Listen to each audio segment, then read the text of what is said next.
मैं Shashi Kumar mister Shashi short पर दो वरदान रामायण बाल कथा का दो वरदान अब आपके सामने लेकर हाजिर हूँ। राजा दशरथ के मन में अब एक ही इच्छा बची थी, राम का राज्याभिषेक, उन्हें युवराज का पद देना। अयोध्या लौटने के बाद से ही उन्होंने राम को राजकाज में शामिल करना शुरू कर दिया था। राम यह जिम्मेदारी अच्छी तरह निभा रहे थे। उनकी विनम्रता, विद्वता और पराक्रम का लोहा सही भी मानते थे।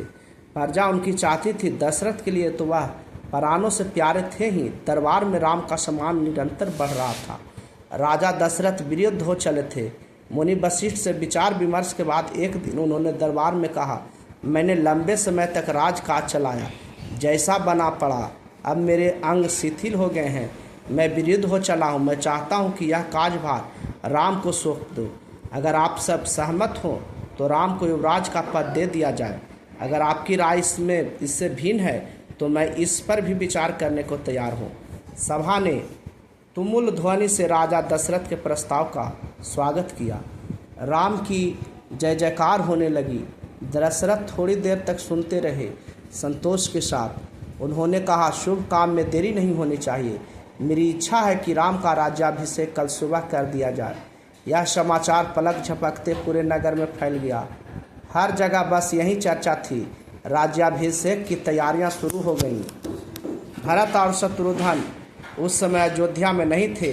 वह अपने नाना के कई राज के यहाँ गए हुए थे। भरत जब भी अयोध्या लौटने की बात करते, नाना उन्हें रोक लेते। भरत को अयोध्या की घटनाओं की सूचना नहीं थी। उन्हें अपने पिता के निर्णय के संबंध में नहीं पता था। यह जानकारी भी नहीं थी कि अगले दिन राम का राज्याभिषेक होने वाला है। कि कैसे एक दिन में भरत और शत्रुघ्न का आना संभव नहीं था।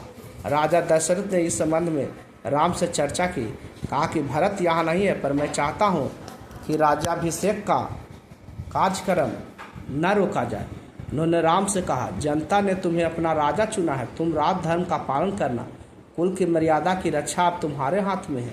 राज्याभिषेक की तैयारियां रानी कैकेयी की दासी ने भी देखी। मंथरा ने शुरू में उसे इस चहल पहल का कारण समझ में नहीं आया। उसने इसे कोई अन्य अनुष्ठान समझा। इतनी रौनक, ऐसी सजावट, ऐसा कुछ उसने अन्य अनुष्ठानों में नहीं देखा था। उसे अचंभा हुआ। फिर उसने रानी कौशल्या की दासी से पूछा। उसे तब पता चला कि कल राम का राज्याभिषेक होने वाला है। यह उत्सव उसी के लिए है। मंथरा जल भून गई। राम का राज्याभिषेक उसे षड्यंत्र लगा। कैकेयी के विरोध हुआ। कैकेयी की दासी थी बचपन से। कैकेयी का हित उसके लिए सर्वोपरि था। मंथरा उसे अपना हित मानती थी। वह कैकेयी की मुँह लगी थी। रानी कैकेयी भी उसे बहुत मानती थी। क्रोध से आग बबूला मंथरा रणनिवास की ओर भागी। सीधे कैकेयी के कक्ष में वह हाँफ रही थी। क्रोध से चेहरा लाल था। भागने के कारण सांस उखड़ रही थी। उसने रानी कैकेयी को सोते हुए देखा। किसी तरह स्वयं को संभालते हुए मंथरा ने कहा, अरे मेरी मूर्ख रानी, उठ, तेरे ऊपर भयानक विपदा आने वाली है। यह समय सोने का नहीं, होश में आओ। विपत्ति का पहाड़ टूटे, इससे पहले जग जाओ। रानी कैकेयी नींद से चौंक कर उठी। उन्हें मंथरा की बात समझ में नहीं आई। क्या बात है, तुम इतनी घबराई क्यों हो? सब कुशल तो है? उन्होंने पूछा। कैसा कुशल, कैसा मंगल? सब अमंगल होने वाला है। तुम्हारे सुखों का अंत। महाराज दशरथ ने कल राम का राज्याभिषेक करने का निर्णय लिया है। अब राम युवराज होंगे। यह तो बहुत शुभ समाचार है। कैकेयी ने प्रसन्नता से अपने गले का हार उतारकर मंथरा को दे दिया। मैं बहुत प्रसन्न हूँ। राम युवराज पद के लिए हर तरह से योग्य है। रानी, तुम्हारी बुद्धि फिर गई है, मति मारी गई है। सवाल राम की योग्यता का नहीं, राजा दशरथ के षड्यंत्र का है। तुम्हारे अधिकार छीनने का है। मंथरा ने हार दूर फेंकते हुए कहा, यह षड्यंत्र नहीं तो और क्या है? कल सुबह राज्याभिषेक है। भरत को जानबूझकर ननिहाल भेज दिया गया है।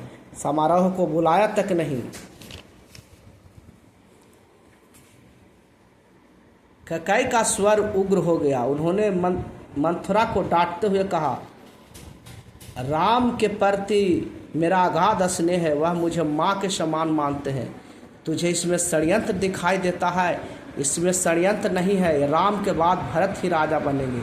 राज सर्वदा ज्येष्ठ व्यक्ति को ही मिलता है। मंथरा पर इस फटकार का कोई प्रभाव नहीं हुआ। उसके लिए यह दशरथ का षड्यंत्र था। वह रानी कैकेयी के पलंग पर बैठ गई, उनके बहुत निकट। कैकेयी के चेहरे की ओर देखते हुए उसने कहा, तुम बहुत भोली हो, नादान हो, तुम्हें आसन संकट नहीं दिखाई देता। दुख की जगह प्रसन्नता होती है। इस बुद्धि पर किसी को भी तरस आएगा। समझो रानी, राम राजा बने तो तुम कौशल्या की दासी बन जाओगी। भरत राम के दास हो जाएंगे, वह राजा नहीं बनेंगे। राम के बाद अगला राजा राम का पुत्र होगा। अनर्थ को अर्थ समझने की मूर्खता मत करो रानी। राम को राज मिला तो वे भरत को देश निकाल दे देंगे, वे भरत को दंड देंगे। इस तिरस्कार से भरत की रक्षा करो रानी। कोई ऐसा उपाय करो कि राजगद्दी भरत को मिले और राम को जंगल भेज दिया जाए। कैकेयी पर मंथरा की बातों का असर होने लगा। उसका सिर चकरा गया और वह पलंग से उठी तो पांव सीधे नहीं पड़े। आंखों में आंसू थे, मन भारी हो गया। प्रसन्नता की जगह अभिव्यक्त क्रोध ले ली। मंथरा के तर्कों में उन्हें सच्चाई दिखने लगी। तुम ही बताओ मैं क्या करूं? कैकेयी ने आंसू पोंछते हुए मंथरा से कहा। मंथरा पलंग से उठी, कैकेयी के पास जाकर खड़ी हो गई। उसने कहा, याद करो रानी, महाराज दशरथ ने तुम्हें 2 वरदान दिए थे। दशरथ से अपना वचन पूरा करने को कहो। एक से भरत के लिए राजगद्दी मांग लो, दूसरे से राम को 14 वर्ष का वनवास। कैकेयी का चेहरा तमतमाता हुआ था। उन्हें मंथरा की बात ठीक लगी। उनके मन में एक प्रश्न अब भी था, यह बात दशरथ से कैसे कहें? उन्हें रणनिवास बुलवाएं या प्रतीक्षा करें? मंथरा ने कैकेयी के मन की बात भांप ली। उसने कहा, तुम मैले कपड़े पहनकर कोपभवन चली जाओ। महाराज दशरथ आए तो उनकी ओर मत देखो, बात मत करो। तुम उनकी प्रिय रानी हो, तुम्हारा दुख देख नहीं पाएंगे। बस उसी समय तुम उन्हें पिछली बात याद दिलाना, दोनों वचन मांग लेना। मैं ऐसा ही करूँगी, महाराज का षड्यंत्र सफल नहीं होने दूंगी। मंथरा का लक्ष्य पूरा हो गया था। चलते चलते उसने रानी कैकेयी से कहा, राम के लिए 14 वर्ष से कम वनवास मत मांगना। भरत इतने समय में राजकाज संभाल लेंगे। जब तक राम लौटेंगे लोग उन्हें भूल चुके होंगे। अब जल्दी करो रानी, समय बहुत कम है। रानी कैकेयी कोपभवन चली गई। मंथरा रणनिवास से निकल गई। दिन भर की गहमागहमी के बाद महाराज दशरथ को रानियों की याद आई।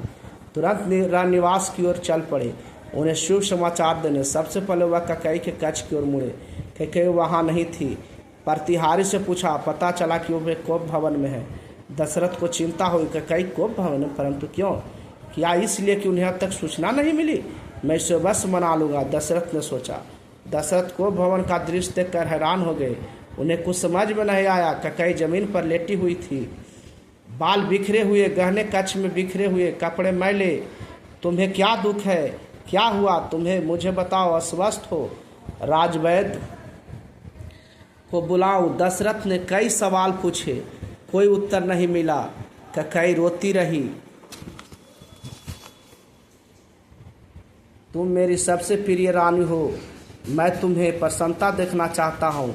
तुम्हारा खुशी के लिए मैं कुछ भी कर सकता हूँ, कुछ भी धरती आसमान एक कर सकता हूँ। दशरथ ने कैकेयी को मनाने का बहुत प्रयास किया, उत्तर उन्हें फिर भी नहीं मिला।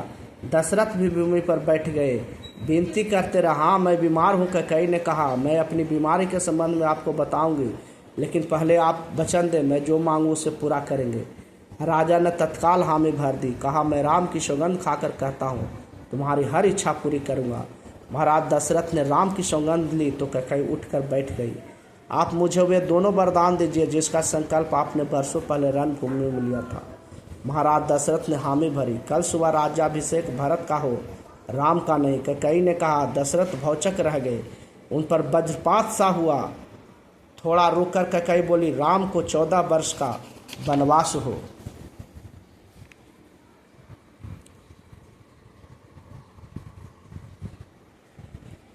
दशरथ का चेहरा सफ़ेद पड़ गया, अवाक रह गए, सिर चकराने लगा, वे मूर्छित होकर गिर पड़े। कुछ देर में राजा को होश आया, कैकेयी की ओर देखा, बड़े कातर भाव से बोले, यह तुम क्या कह रही हो? मुझे विश्वास नहीं होता कि मैंने सही सुना है। कैकेयी अड़ी रही। दशरथ कैकेयी की मांग को स्वीकार करते हुए अनर्थ बताते रहे। तब कैकेयी ने अंतिम हथियार चलाया, अपने वचन से पीछे हटना। रघुकुल का अनादर है। आप चाहें तो ऐसा कर सकते हैं, पर तब आप दुनिया को मुँह दिखाने योग्य नहीं रहेंगे। रही मेरी बात, आप वरदान नहीं देंगे तो मैं विष पीकर आत्महत्या कर लूँगी। यह कलंक आपके माथे होगा। राजा दशरथ यह सुन नहीं सके, दोबारा बेहोश हो गए। रात भर बेसुध पड़े रहे। बीच बीच में होश आता, वह कैकेयी को समझाते, गिड़गिड़ाते, धमकाते, डराते, पर कैकेयी टस से मस नहीं हुई। सारी रात इसी तरह बीत गई।